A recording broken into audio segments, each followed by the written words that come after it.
You want to get high, man? Let's stimulate your mind. Get up, Chucky! What have we got here? A fucking comedian. Rojan Kim? Hello, and welcome to the Rojan Kim Cast. It's me, Rojan Kim. Thank you for joining me for episode 219 on 12/16/2020.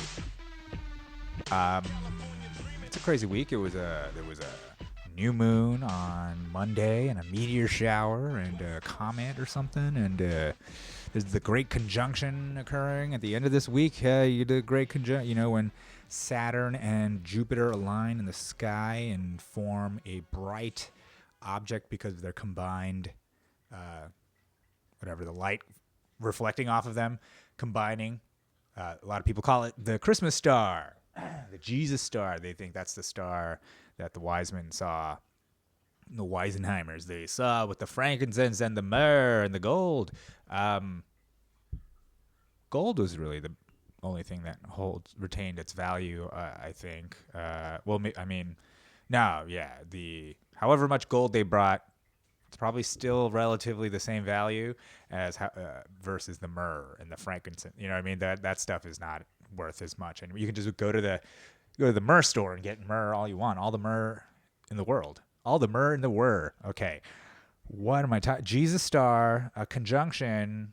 Great things going on. Ooh, here's another conjunction. The Democrats and the Republicans have decided on a stimulus bill. So they're pushing it out. They might push it out today.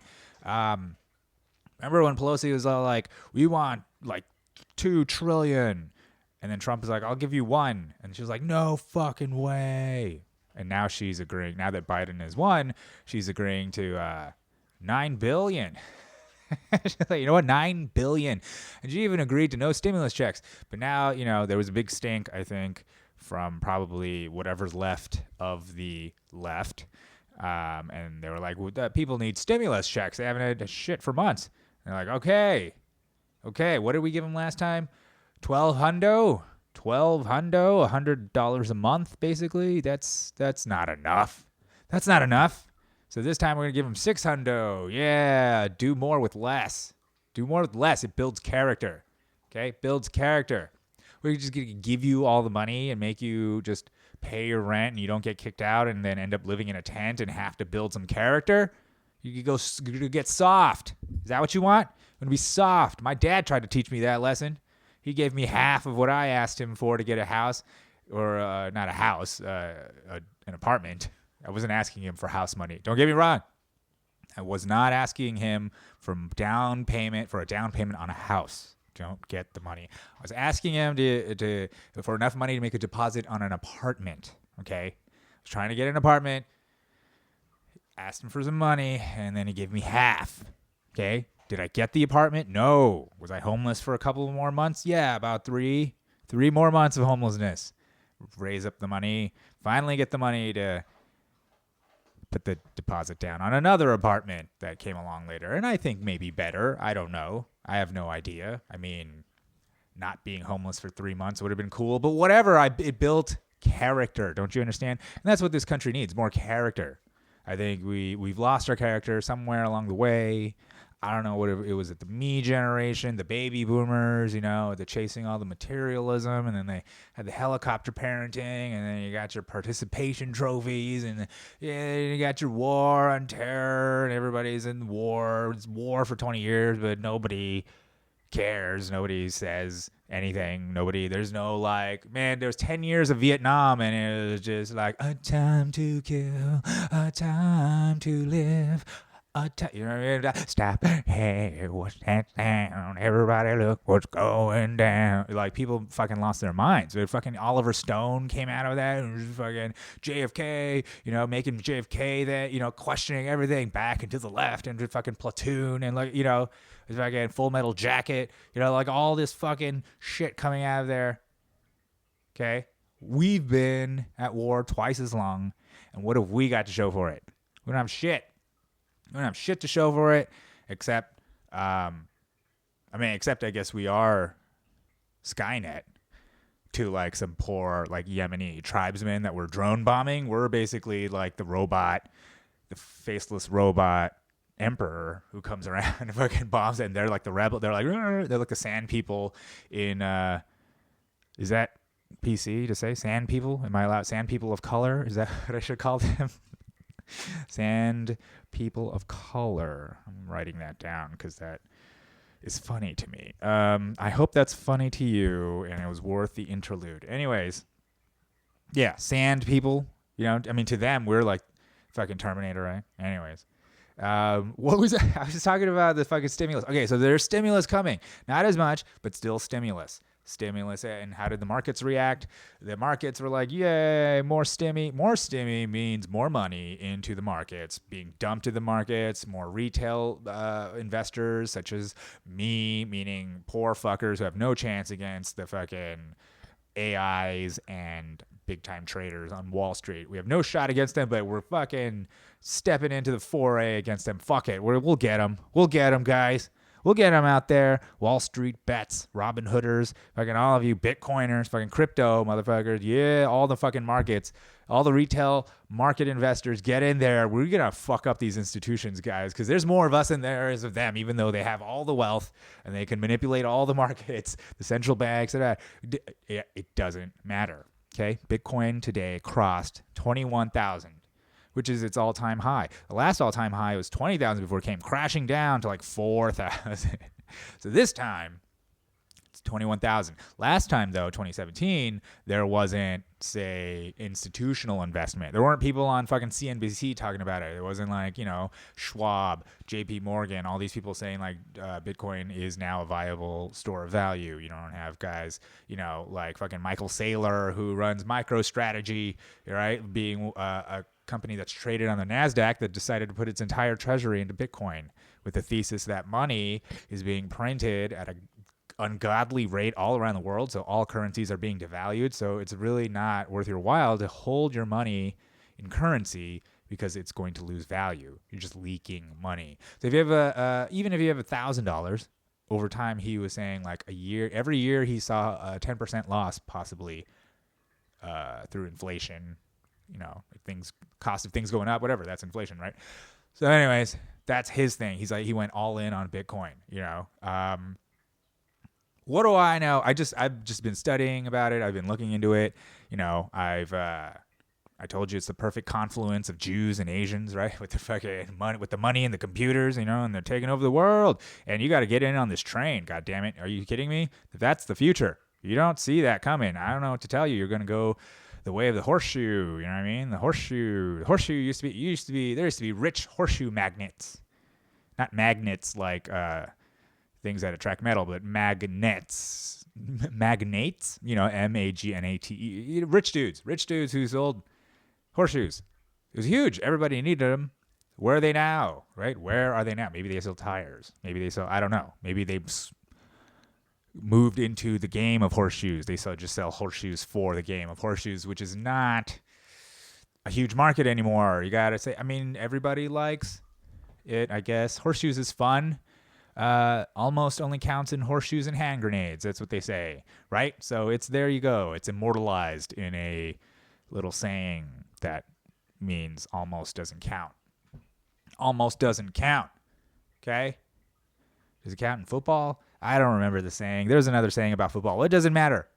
The point is Bitcoin has crossed 28,000. Signaling to the market, to me, the market is signaling that with the stimulus coming, with all this money coming, is that don't keep your money in dollars. The dollar is also going down. Precious metals going up. I mean, I think that just indicates people are thinking, hey, it's time to take your money, if you have a bunch of it, out of your savings and into things like gold or digital gold, which is, I think, the main thesis for Bitcoin as a store of value is like digital gold. There's only 21 million Bitcoins to be mined ever. I think we're at 18 now. Every 4 years there's a halvening where the miners get half the reward they usually get for the amount of Bitcoin they put out. And then there's a subsequent cycle because of that, because that indicates the total supply is now reaching its finite point. So there's only 21 million total, and then once that's it, that's it. I mean, then it's just, I wonder what's going to happen. There's going to be no more mining. I mean, there'll just be nodes. All the miners will become nodes. I don't know if I'm boring you, if any of this makes sense, or if I even know what I'm talking about. I mean, I've been spending a lot of time looking into it, and a lot of smart people, much smarter people than I are, kind of breaking it down and going in on it. And, look, just don't go all, I mean, I don't know. I can't tell you to go all in unless you really, really believe something. But then the risk, what's the risk? The risk is you lose it all, right? But then there's no risk, no reward. So I don't know what to tell you. The thing about me is that I don't have a lot to risk in the first place, so I could risk it all because it's just unemployment money, it's just free money. So what do I care? Free money, thanks to College Humor, which fired me. Probably, I think because I didn't put my pronouns in my bio, my Twitter bio, and they fired me for that, or it might have been for that one Trump joke I made, but whatever. They fired me. They couldn't give a reason, and that's why I got the unemployment. Suckers. And you know where College Humor is now? Gone. Out of business. Goodbye. Before the pandemic. Ha! But again, I was out of there before the pandemic. Anyways. So, yeah. Bitcoin. Money. What is it?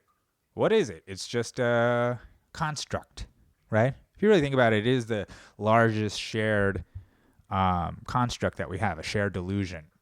We all know it's not really worth anything, but we need something to be worth something in order to make things happen, like trade, sell things, assign value, whatever. You need all this stuff.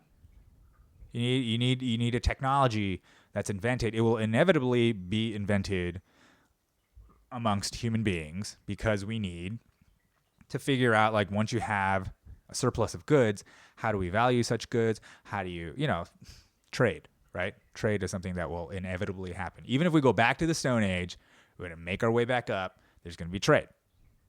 So I think because of that, we need something called money, right? And money has always just been a means to an end. Money is just basically like hammers and nails. Money is a tool, right? But then money in and of itself became the end. Now money is all that matters, right? Culturally, in America. I mean, we elected Trump, even fucking Biden, got rich off of being vice president. No one cares. Nobody cares about the corruption. Everybody's like, yeah, that's what you do. You get into politics and you get rich. You get rich off the public. You just fucking siphon money off of lobbyists and whatever. That's what you do. You get in there and you got it made. That's just the way it is. I mean, that's just how it is, right? So, okay, so we just, all right, go along with that. I mean, that could be part of the, corruption of not having any kind of like downside culturally. And I'm saying this with quotation marks, downside culturally to having a 20-year war go on.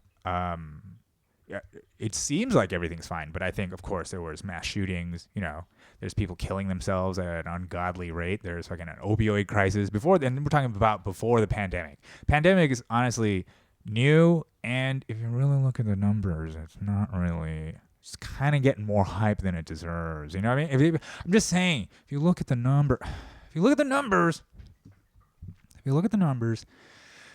I mean, 500,000 people die of cigarettes every year. Okay? I'll just leave it at that. We're making this huge deal about 300,000. Fucking 500,000. But it's not the same. Okay, whatever. Anyways, I'm not going there. They'll fucking ban me. I can't talk about election fraud and I can't talk about the coronavirus, or else that's it. They'll kick me off. So I'll talk about Bitcoin until they make that illegal. I'll talk about how it's all just corrupt, our society. Our society is a corrupt illusion. How about that? Will I get banned for this? I think back in the 60s and 70s, it was a time of a lot of people taking lots of psychedelics, a lot of truth-telling, a lot of uncontrolled truth-telling because people were taking just too much acid, smoking too much weed. Everybody's getting so high and so fucked up because of just, they were all baby boomers, right? They were all boomers.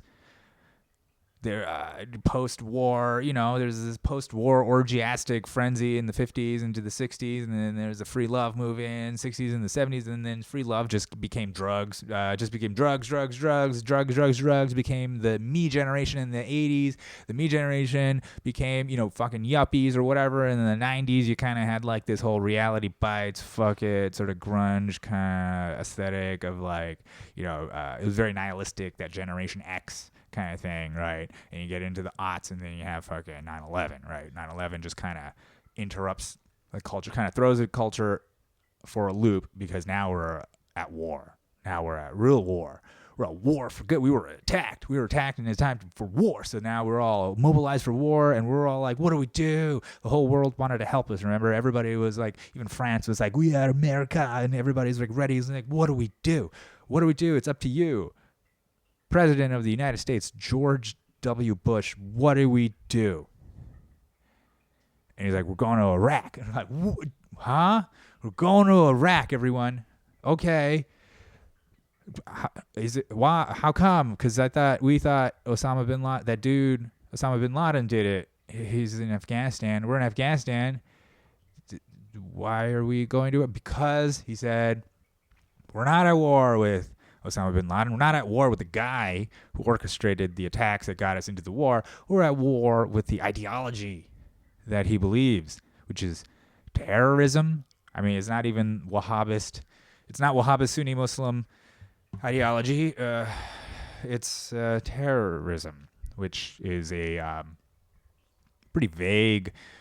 I mean, if you think about it, just what does terrorism even mean? Like, the American revolutionaries were terrorists to the British Empire, because you see, the British Empire was actually the state. They were the government, and the revolutionaries were rebels. They're terrorists. They were using political terror. They're using violence to achieve political ends, which is a new state independent of the crown, which they did, and here we are now. And now we're fighting those guys, terrorists. The guys that we came from is who we're fighting. People fighting against political forces using guerrilla warfare, attacking civilians, that sort of thing. Somehow we decided to declare war on an entire concept of fighting asymmetrical warfare, which is kind of crazy if you think about it. Like, we're not really fighting any people, we're fighting a tactic. And we still are. That's the reason we're in 7 countries now, right? And we kind of do it from afar, with the Skynet, with the drones.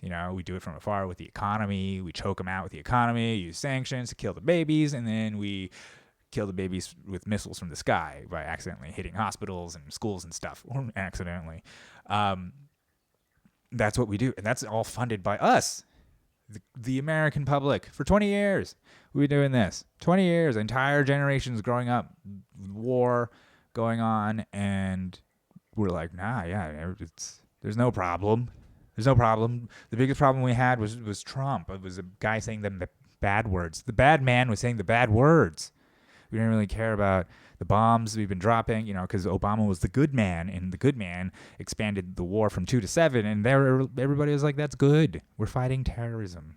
The same people who are like, George Bush is a Nazi war criminal, fighting on an absurd concept, an absurd war on terror, and then they became like, yes, we're doing this. We have to listen to the CIA, and the CIA is telling us that the terrorists are here, and the CIA is telling us that the Russians helped Trump get elected, and we have to listen to the CIA, and here's the CIA on the news telling us about the CIA. Thank you, CIA. Like that, somehow we're there. And now, here we are, 2020, new president coming in, most likely. I mean, it seems like 99.9%, same as the survival rate of coronavirus.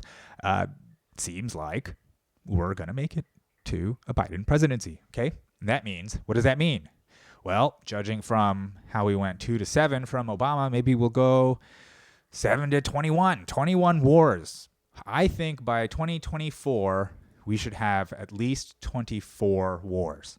24 more wars. You know what I mean? Like, we should expand. We should be in war in half the country. Half the entire planet should be under war, but it won't be a world war. See, that'll be the American innovation. We've already made war very profitable.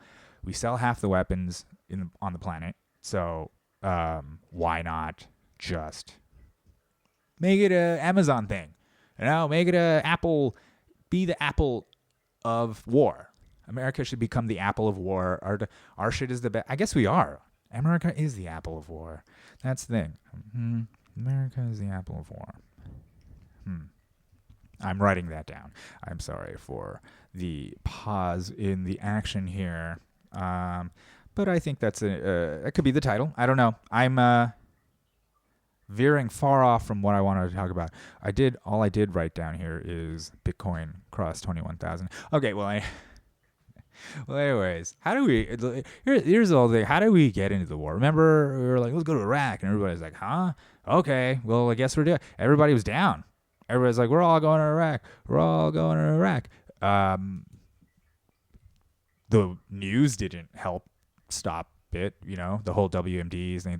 I mean, I guess it's up for debate whether Bush lied us into war or they honestly believed what they believed, and it was an honest mistake, guys. Honest mistake. I mean, here's the problem with all of this is like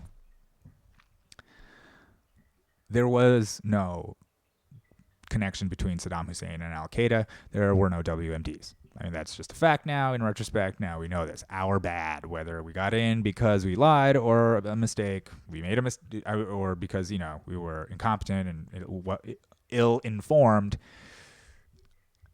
We got a big mea culpa on that, right? That's our fault. Our bad guys for destabilizing the whole region, bringing about the rise of Iran, which I guess we were not wanting to do, but has happened. And now, of course, we want to fight them. So, was it a lie? Like, did they know the truth? They knew that there's shit there and they were like, we're going to go in anyway. Fuck it.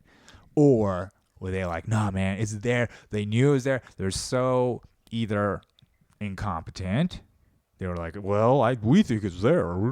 These signs say it's there. Or they were so blind. They had such confirmation bias, right? They were so convinced that Iraq was building nuclear weapons that they cherry-picked all their data to be like, no, look at this is so they believe their own hype, which I think could be a possibility because I don't know if you are old enough or remember, but at the tail end of the Clinton years, as we're heading into the year 2000, it was all about Iraq. It was all about atomic inspections. It was all about the UN. And because Clinton had been fucking bombing Iraq, remember he had a no-fly zone. He had fucking sanctions on them. He had this whole thing. He was flying jets out of Saudi Arabia into Iraq and bombing the shit out of it in the no-fly zone. And without a formal declaration of war. So all this shit has been, let's say there is a deep state, okay? Let's say there is a military-industrial complex. Let's just say that. Seems like they had machinations before 9/11, before Bush was even in there. So then it calls into question, well, is 9/11 just a pretext? Or was it actually part of the plan? And that's, unprovable. We have no idea. But you could see it kind of lines up. I mean, you could see how if you were a paranoid schizophrenic, you'd be like, well, there you go. You could see, I don't even think you have to be a paranoid schizophrenic. I mean, I think if you could see how if you were skeptical of the dominant narrative, you could point to these things and say, well, it looks kind of convenient. Convenient they had all these plans drawn up, and then this thing happened, and then they even wrote about it in this thing called the Progress for a New American Century. It's a neoconservative think tank there. Like, if we had a Pearl Harbor-like incident, we could capitalize on that and ensure our hegemony in the Middle East and the oil and yada, yada, yada. Of course, just because somebody writes a cool thing doesn't mean that that's the reason why, it was planned and that's what reason why it happened. Like the Unabomber wrote all about, liberal professors bringing about the destruction of our society, but it doesn't mean like he's responsible for it. I mean, he's dead or he's in jail. It's not his fault. He called it. Just because he called it doesn't mean he did it. Smelt it, dealt it. Doesn't necessarily, just because you smelt it doesn't mean you dealt it. Okay? I call shenanigans on that saying. So, the Unabomber is my example there. So anyways, we got into the fucking war. How did we get in the war? Well, could it have been that the news media, all the news media, was saying, no, we're sure, we were sure of it. Like, they didn't even investigate.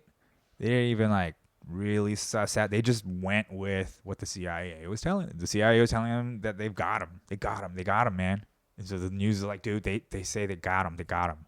And remember Iraq, I guess we call it Iraq 2, or, the second Iraq war, 2003, there were all these embedded journalists and stuff. Remember that? All these journalists were embedded, and they're like, "Where the war at?" There are all these like cool pictures, and they were in there, the troops, and they were like, "Rah!" And they're all, and Brian Williams was in a helicopter that, not the helicopter that got shot down, the helicopter behind it, and then he had to lie and say, "No, I was in the front helicopter, man," for no reason to lie. Of course, he got fired temporarily and is now headed the anchor on MSNBC because that's where the liars go. Anyways, so here we are now, 2020.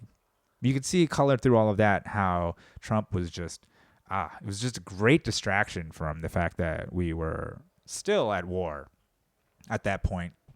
16 years in, or whatever, 13 for Iraq or whatever, just fucking over 10 years in, going on to 15, and instead we were so concerned with the Nazi takeover of America, right? The Nazis are taking over America. Never mind that we're bombing the shit out of brown people everywhere. Okay, never mind, right? Never mind. Anyways, so here we are now, right? 2020, permanent war state. The dollar is being devalued. Over a third of all the dollars in existence were printed this year because of all the stimulus and stuff, right? 1/3. What is that? I mean, just logically, let's start using some logic here. What does that mean in terms of the value of said money, right? It's all supply and demand, right? If you have tons of supply, I think they're just, people are banking that there will be tons of demand for the dollar. And there will be. There will be. I think it's still the most stable currency and all of that. I think it will be. But at the same time, it's being debased. At the same time, things could happen. The rise of China, which seems to be inevitable. The rise of alternate currencies, digital currencies, the rise of cryptocurrency, the crashing of the stock market. And, some black swan event aside from the pandemic, something worse. You never know. Anything could happen. We have no idea. A comet could hit us. We don't know.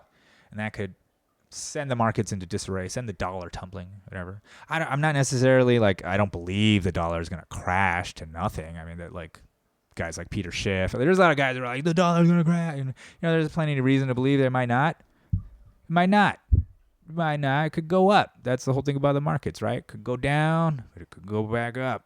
I mean, just because it goes down doesn't mean it's going to keep going down. In fact, that's a sign that it's definitely go back up, right? And so there you go. No idea. But that's where we are, where reality now is. It used to be clear. Things used to be clear because I think there was maybe more control over information. There were less alternate sources of information. So the narrative could be controlled and we can all kind of be like, yeah, this is the story, and then we could have another story to counteract that story, right? It's only natural. But I think now where we're at is we have a story, but then we have at least 20 other alternatives to that story, even within the dominant machine. You got your NBC, but you also have your MSNBC, right? You have your politically charged versions of reality. You have whatever your reality is colored by. You could have that flavor of the news, right? You could be a libertarian. You could get libertarian news. You could get progressive news. You could get communist news. You could get socialist news. You could get whatever you want. You want some kind of non-binary news? We'll give you. Actually, we can't. That's the one thing we can't seem to do is get non-binary news. Why is that we can have non-binary genders, but not non-binary news? Huh? How come everything has to be one or the other? All right. The news. Why does the news have to have a point of view? Why does the news have to be a voter? You know what I mean? Why can't the news just be the news? Why does it have to have an opinion about things, about racism or that? It's just look, it's bad. That's like having an opinion on evil. You have to tell me what your opinion on evil. My opinion on evil is that it's not good. I mean, what is that? That's the only thing you get out of that. That's all you get out of that. So stop it. Why are you doing it? Okay. Anyway, I was going to talk about, that doesn't matter. I could save it for next time. I guess, like, I feel like now that, okay, we're here. I didn't intend to do this. A retrospective of the permanent war state. It's not my intention. But here I am. Rocking like a hurricane. All right, so what am I getting at here? Well, I'm getting at about like how we had the 9/11, right? That was used for some end to do something called the War on Terror, which we're still in. The War on Terror, which is a war on an idea which will never go away, is basically a permanent war, which now we've seen for an entire generation, almost 20 years now. We've been at war. Now we're at many wars. Many wars we have no idea about because the news isn't really telling us about this. They're telling us about, like, what did Trump tweet? And Trump's gone. What the fuck are they going to talk about now? They better talk about something good. There better be civil war in the streets because we got to talk about something, or else people are going to start thinking about this war state and how, like, wait, how come we're all fucked and hurting and all this money, our money, tax money, is going to murdering children overseas? Why is this happening? Right? Maybe something like a pandemic could really distract people, right? Could really distract. I mean, I'm not saying that's why there was one, but I'm just saying something like that is something for the news to talk about. We can talk about this now. We're going to talk about this. At some point, that's going to peter out too. Right now, it's all about hospital surges. Hospitals are packed. They're being overwhelmed. The cases are climbing out of control. It's out of control. Are the deaths out of control? No. Is it killing all the kids? No. Remember last time I was like, we got to invent one that does kill the kids.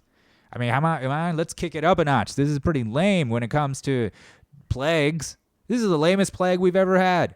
And it's kind of fitting for our generation, right? Because this is the lamest generation. We make mountains out of molehills. It's all performative. It's all fake. It's fake news. We're the generation of fake news. We make a big deal out of nothing. That's what we do. We give each other participation trophies. We don't like to struggle. Struggle is abuse and violence. Words are violence. We commit violence wantonly overseas, yet on our shores, words are violence. You see the interesting contradiction here? We are perpetrating violence with our money blindly. I mean, in some ways, I would prefer evil. I would prefer, if I was being attacked, for the people to actually care that they were attacking me, as opposed to just not care at all and let some robots do it for them. I mean, that's kind of shitty. Jesus Christ. If you're going to kill us, at least have the balls to fucking look at us, or decency. Have some decency. We have none. Okay, what we have is victimhood, God, this would have been so much more effective if I didn't flub fetishization. Okay, well, I've just thrown a big old monkey wrench in my rant. You get what I'm saying, though. You get what I'm saying. We had this war, right? The media helped cover it up. The media has been lying to us. In fact, the media seems to be a propaganda arm for the war state and the corporate warfare state, right? It seems to be the state and the corporations have colluded with each other in order to do war. And this is before Trump. And a lot of people would define that as fascism, corporate and government collusion. We're talking like minus the overt nationalism, ethno-nationalism, the sort of like preying on immigrants or whatever. I mean, Trump was the perfect opportunity to blame him. Be like, see, that's fascism. You want our brand of fascism, which is nice corporate fascism now. It's like it's the square fascism. It's the corporate fascism of like taking on social causes, co-opting social causes, putting them on corporate marketing, on the billboards or whatever, and then not actually having to address any of those issues because you can perform the gesture now. You can perform the gesture, right? So that's what we've been doing. That's what we've been doing since the war. We've been performing. We're all performers. All the world is a stage for cancer. Remember? We're all doing performances. We're all, you put the fist up, wear the sign. Now it's wear the mask. Pandemic is all about wear the mask. People putting the mask in their profile pictures. Ew, right? Right. That's like something Rogan says. And Rogan says, okay? Ew. Stop it, okay? I mean, just the mask. The logic of the mask. Okay, here's the logic of the masks, right? We all know that the masks that we wear, either surgical or cloth, they are not N95 respirators. You need something called an N95 or N100 respirator. in order to effectively filter out the virus from breathing. Like, we know this in our heads. So, but we put on the mask because we're helping to stop the spread. Okay. So how are we doing that? How are you helping to stop the spread? One of the ideas is that you have it. You've got it. You don't know you have it. You're asymptomatic, but by breathing out, the virus is being expelled, right? And it's in the air. So now, let me ask you, does that mean the virus is now floating freely in the air? If yes, then the mask does nothing because these are now freely floating air particles. The mask doesn't filter any of them. They're going right in. It must filter some of them, right? Okay. All right, maybe it does filter some of them. So then you're saying little virus particles are actually now trapped and other things, right? Bacteria, fungus, everything is being trapped inside of that cloth as you breathe in and out. So all those pathogens are now being concentrated right in front of where you breathe in and out, if it is in fact filtering. If it is not filtering, then it's going right through. Okay? All right. So then the other thing is, all right, okay, fine. It doesn't protect me from you. It doesn't protect me from you, it protects you from me. So that's how we're stopping the spread, right? It's like I'm breathing outwards, and it's catching the virus. It's really catching all the virus. So those masks are now soaked with virus. They're just soaked with it. And then does the virus just die? How does the virus die at that point? If the virus can float out freely in the air, how is it dying on your mask, right? How is that happening? Also, is it stopping all the air when you breathe out? Because when I breathe out of my mask, I fog up my glasses. I can breathe, indicating to me that it's not airtight. Because if the mask was airtight, you couldn't breathe. So obviously there's air going in and out as I breathe. But it's catching some of the vapor. It's catching some of the vapor, I suppose. Okay, but it's not catching all of it. So then what's happening to that vapor? Well, according to some scientists, some studies, what's happening to the vapor is that it's going through holes and becoming aerosolized. So that you're essentially turning droplets that would go to the ground, fall to the ground like they're supposed to, fall to the ground and then eventually die off and just hit the ground or whatever. Instead, what you're doing is you're aerosolizing them and making it so that it can be airborne. So you're making the virus more airborne. If indeed you are asymptomatic, if indeed there is asymptomatic spread, or if you are symptomatic and have the virus for sure and are contagious, what you're doing is you're breathing out and aerosolizing the virus. Aerosolizing. That's a possibility. With aerosolizing, they found that people inhale virus particles even more deeply. So consider you have all these viruses. Maybe you might have some of the virus and you're expelling it. Say you're asymptomatic. Let's buy that. The mask is basically increasing in viral load, right? You're loading it up with virus until, it just starts pushing some through. But you're also breathing it in. And when you breathe it in, it's aerosolized, nebulized, kind of like an asthma inhaler. And then it goes deeper into your lungs. So that's a possibility. I'm not saying that's what happens. I'm saying that's a possibility. Is there evidence to indicate that maybe masks and mask mandates may lead to, say, an increase in COVID cases? Well, if you look at most graphs and where mask mandates start, they do go up. But meanwhile, the dominant story is that it's the other way. The masks are going to help them go down, even though all the evidence is showing them go up. And even though there's some science saying that maybe the masks are worse and can help spread the disease even more. Even though there's all of that, it's the story that matters. You see? It's not you can't perform a gesture by taking it off, by just social distancing. It's symbolic. We're all about symbols. We're all about symbolic virtue signaling, right? We're all about the symbols. We're not about the substance. If we really had to get down to the nitty-gritty and the substance, then we'd have to deal with the fact that we're murdering children around the world. You know what I mean? It's very annoying. It's just easier to just slap a mask on. Slap the mask on. Don't ask any questions. It might make you sick. If it makes you sick because you were wearing the mask the whole time, they'll tell you that it's because you weren't wearing the mask. That's the thing. See, it's like reality no longer matters. The facts no longer matter. None of that stuff really matters. Okay, it's a war of ideas. It's a war of symbols. It's a war of emotion. Okay, it's a war. It's a tribal war. It's a monkey war. It's a war that's prehistoric.